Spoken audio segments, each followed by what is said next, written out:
If I said to you, stop talking about work at work, you'd probably think I was insane. But in this episode, we talk about why that is so important. And at the crux of it, we're diving deep into the fact that sometimes communication can hold us back from building an amazing business.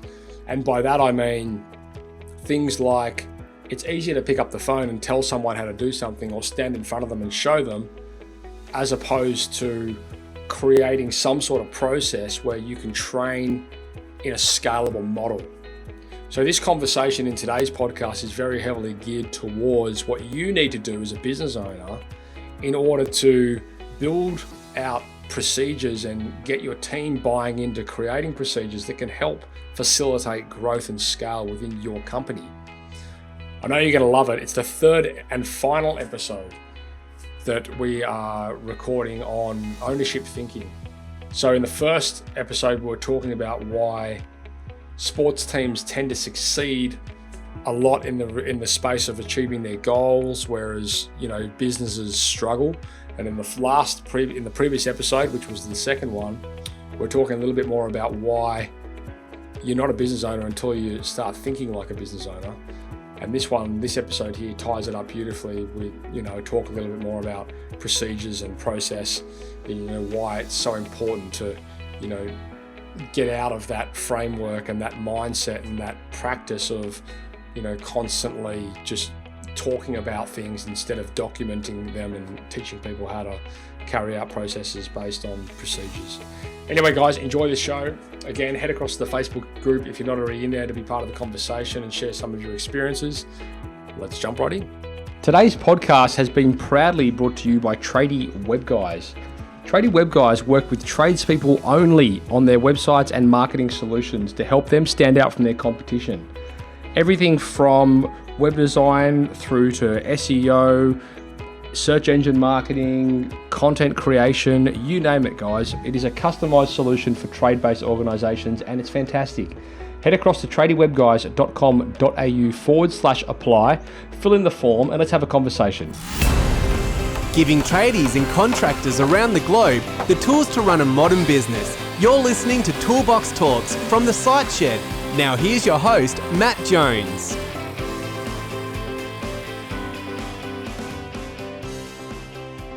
Hello, listeners and viewers. Welcome back to the Site Shed podcast. Thank you for sharing your earbuds with us once again.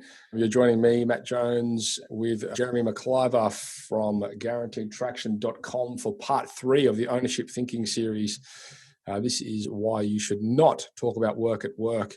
Now, I would just like to encourage you guys to go back and check out the other episodes if you have not listened to them yet, because in part 1, we were talking a lot about why sports teams will hit their goals out of the park, yet businesses sometimes struggle. In the previous episode, which was number 2, we were speaking about business owner mindset. So you're not really the business owner until you start thinking like one. And we're going to bring it full circle in part 3 here, where we're talking about, things you should be talking about at work, things you shouldn't be talking about at work. And I suppose in this episode, we're going to be diving a lot into the cliffhanger we left in the last episode, which was, a lot of that conversation around creating, processes and getting your team buying into, creating processes so that you can create a bit of a culture there in regard to those sort of things. Jeremy, welcome back. Matt, I am so looking forward to this, and this has been a fun series, and thanks for having me. Yeah, you bet. On them. So you know what? Go ahead. No, you go. Jump right in. I'll say, so this one here, why you should not talk about work at work.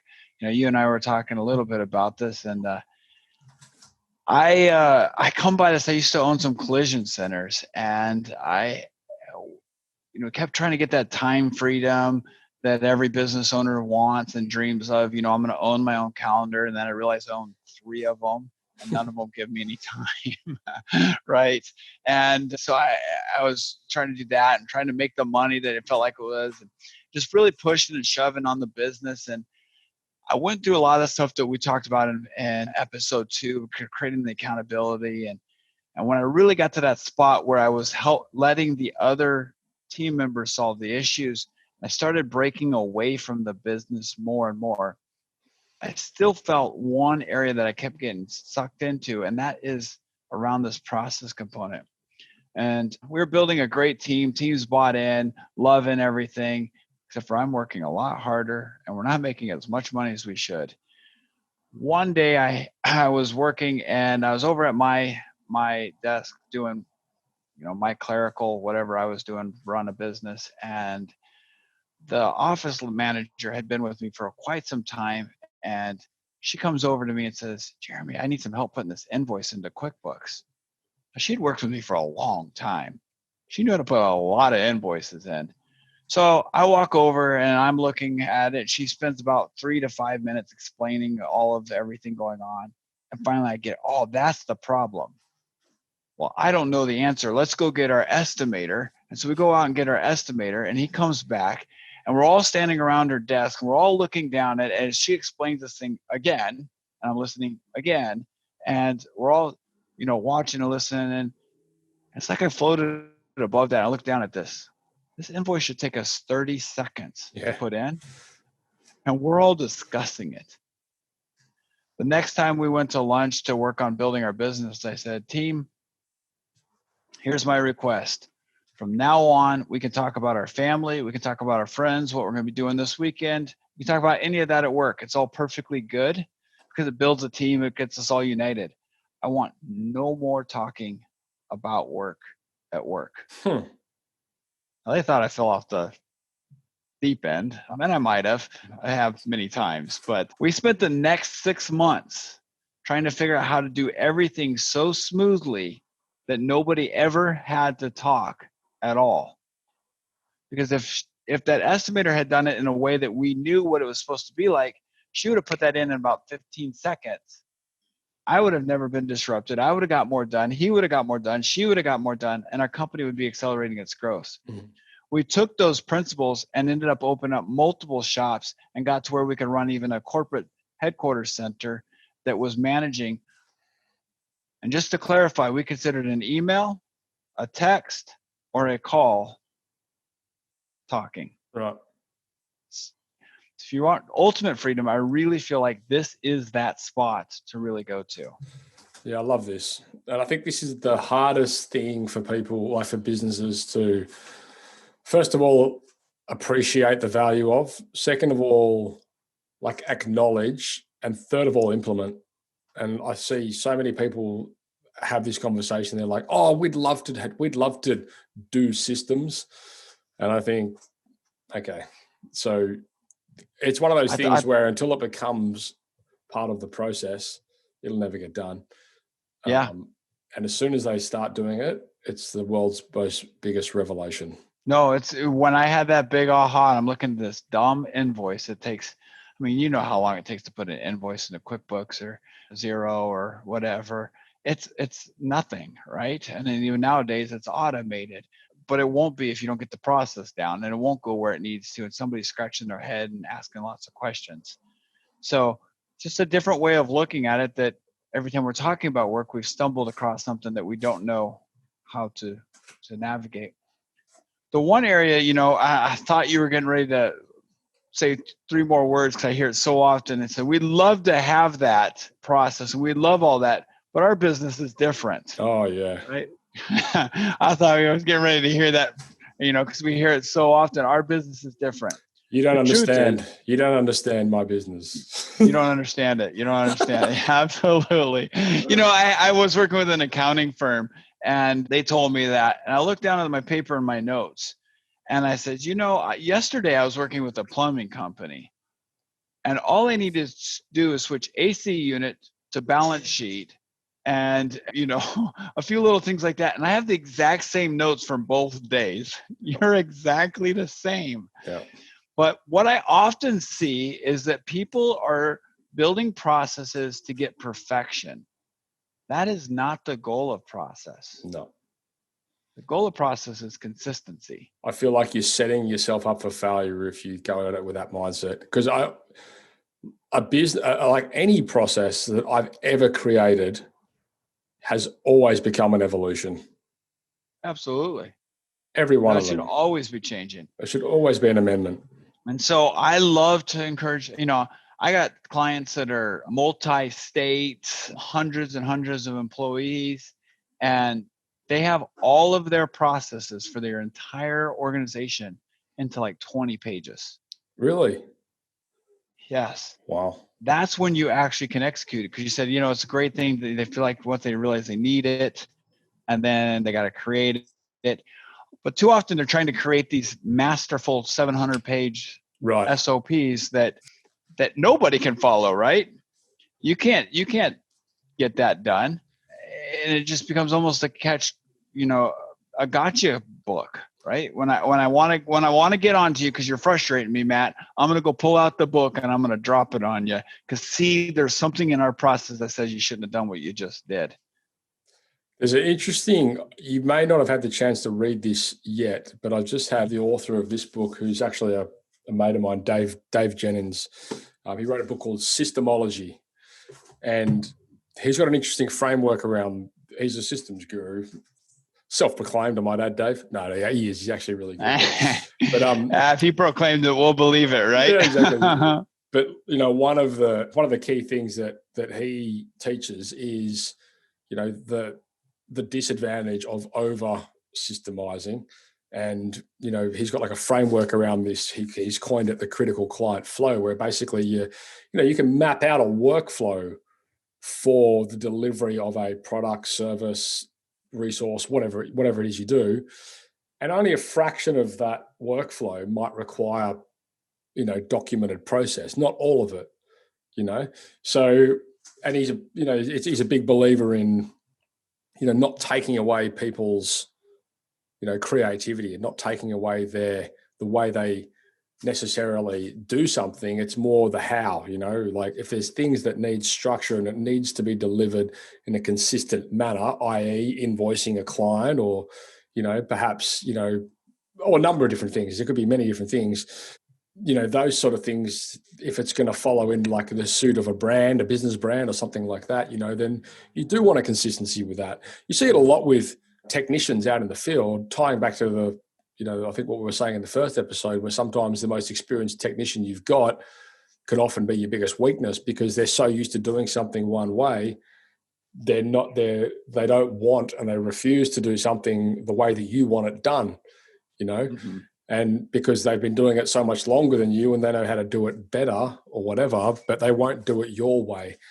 And that kind of thing is where process comes into place, because you need to educate these people on the way that you do business, But I think that's so relevant what you're saying, because the reality is, until you jot these things down, until you've got something that people can follow, but in these specific areas, they're always going to do things their own way, which might be fine. But if it's not fine, document it. And that last statement is the kicker right there. If it's not fine, document it. So by documenting, you're documenting those things that are the bare essentials, the things that have to get done, the things that you will, I say, if you won't go and have a conversation every time this should be done, or going to try to do it every time that this should be done, it's not really worth documenting. Let the human piece of it. Document the 20% that'll get us 80% or better of the results, right?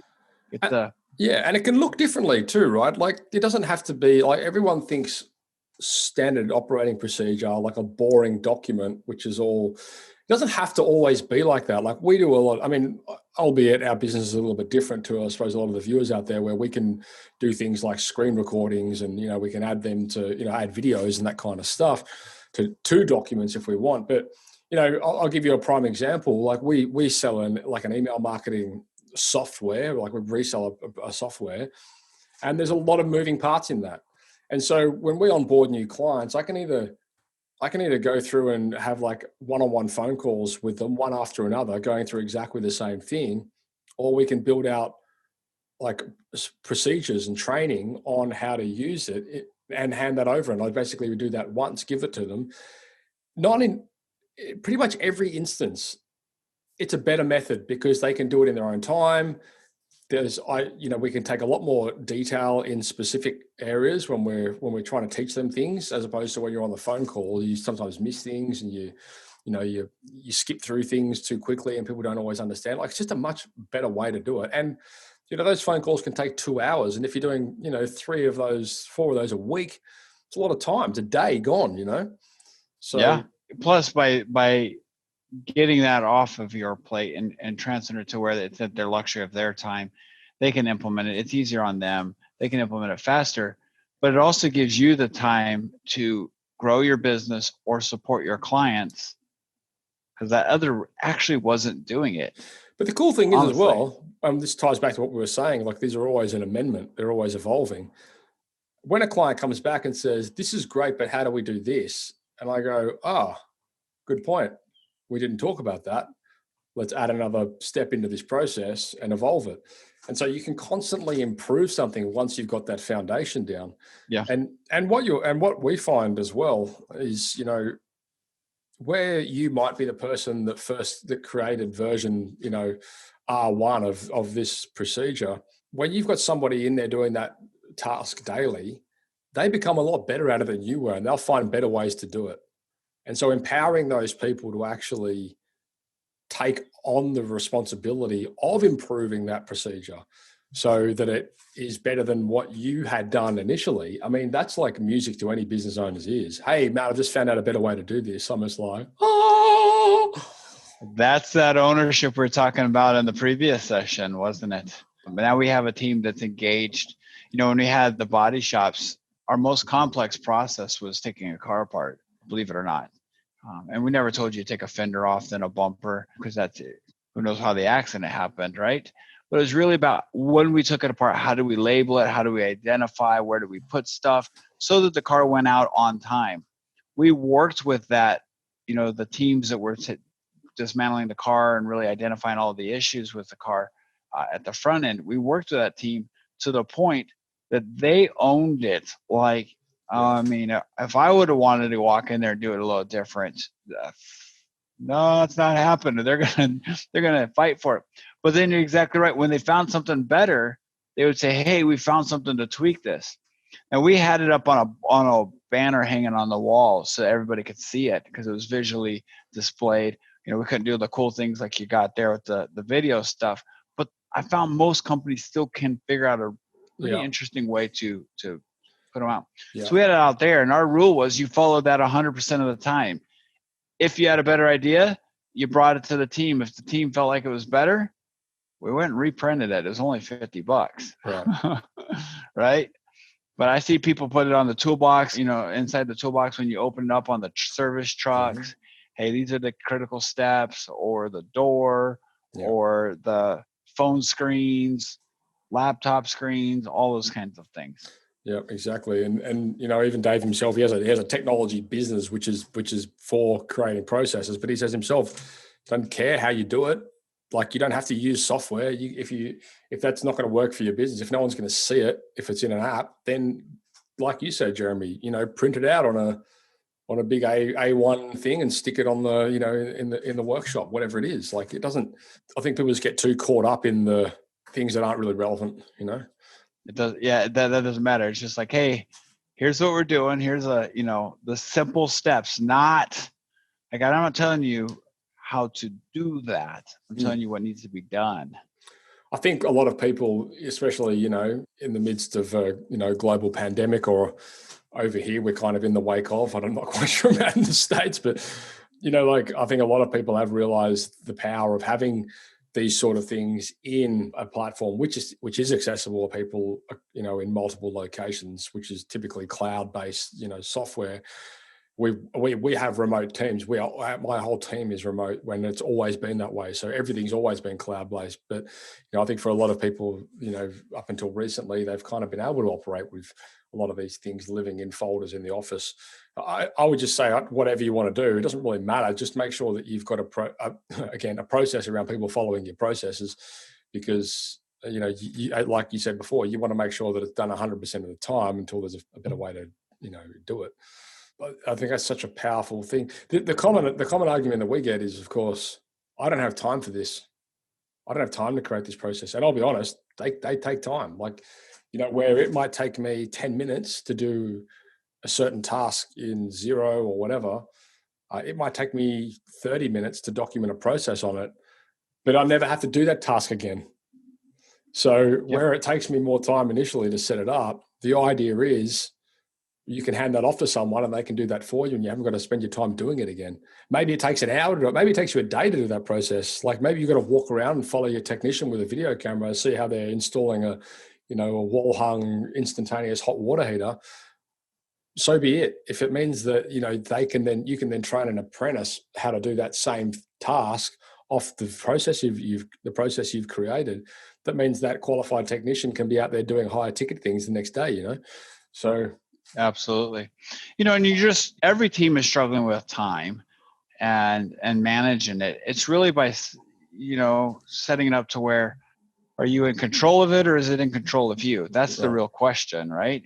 And so to your point about this, invoice, and it takes you maybe 30 minutes to build the process around it, where it would have took you 10 minutes to do whatever you needed to do, or technician. The deal is start with the small wins. The ones that are going to give you that 15-minute breaks, the ones that are going to give you the most repeatable breaks. You hit those ones, you start perpetrating this, and you start taking stuff. Just like I encourage my teams to delegate one thing every single quarter. So every quarter, be very diligent about saying, there's one thing I'm going to quit doing as a leader. I'm going to get that to somebody else. That keeps you growing, keeps you climbing, and you start finding more and more things to let go of. Your income goes up, your ability to influence goes up, your satisfaction goes up. The thing I love about it, you're going to delegate the process. The thing I love about that as well, and that's what we've learned over the years, is if you give somebody a series of processes and say, here, do this, then they'll be like, oh, okay.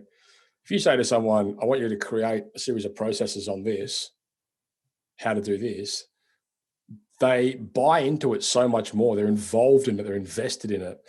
And if they do it so much more diligently, and if it means you haven't got to do it as well, sure, you might have to run through and critique it, which is fine. I mean, it's as we all know, it's much easier to have a foundation to critique and improve than having to come up with the initial lot itself.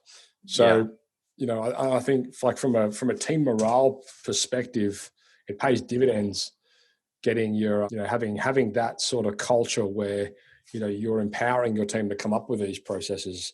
And also acknowledging the fact that they're probably going to do it better than you anyway. Yeah, no, it's exactly right.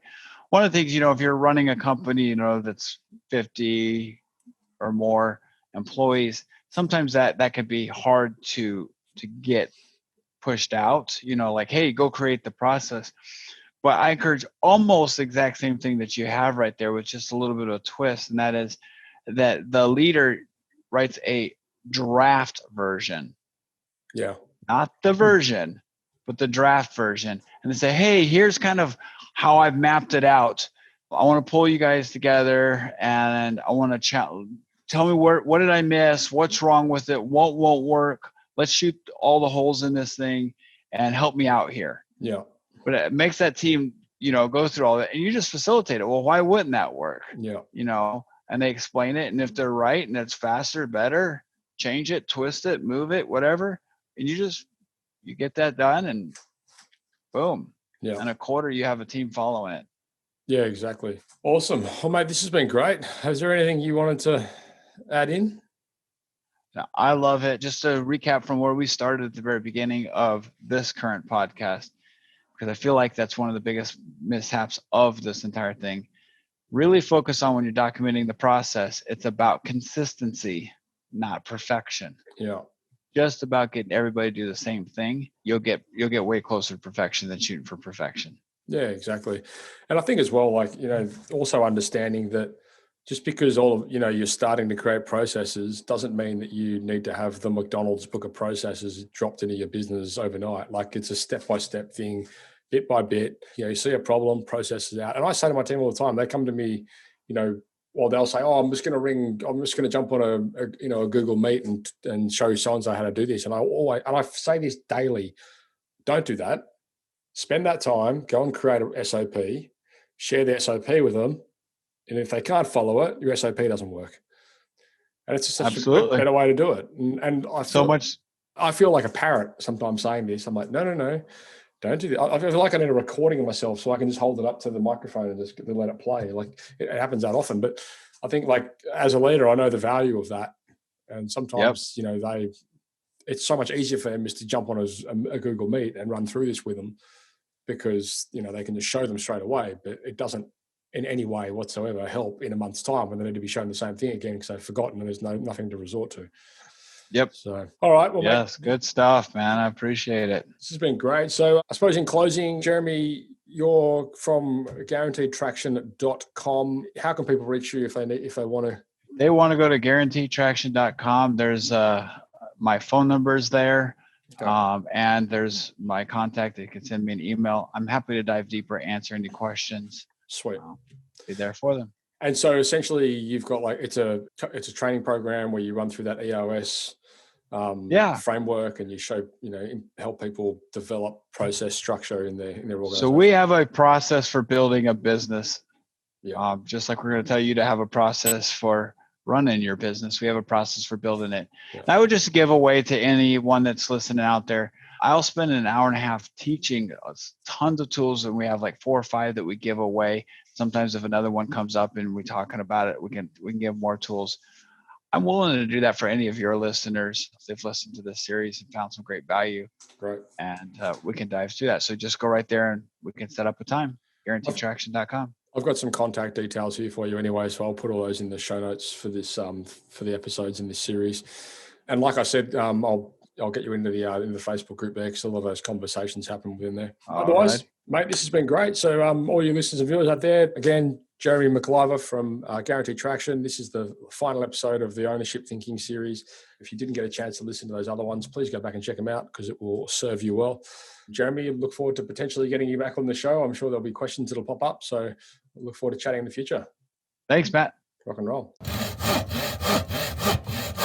Thank you for listening to another episode of Toolbox Talks. If you're liking what you hear, then you can head across to the siteshed.com where you can join our community by signing up to our Toolbox Talks. You'll get sent a weekly notification, which is basically a highlight of everything that we've spoken about during that week, along with any other industry news that may be relevant or specific to the trades. If you're enjoying the show, you can head across to iTunes, Stitcher, or SoundCloud, where you can leave us a review. That would be fantastic, and all the reviews get read out in the show. Likewise, if you have any friends or colleagues that you think would benefit from this show and the episodes that we create, then please go ahead and share it with them.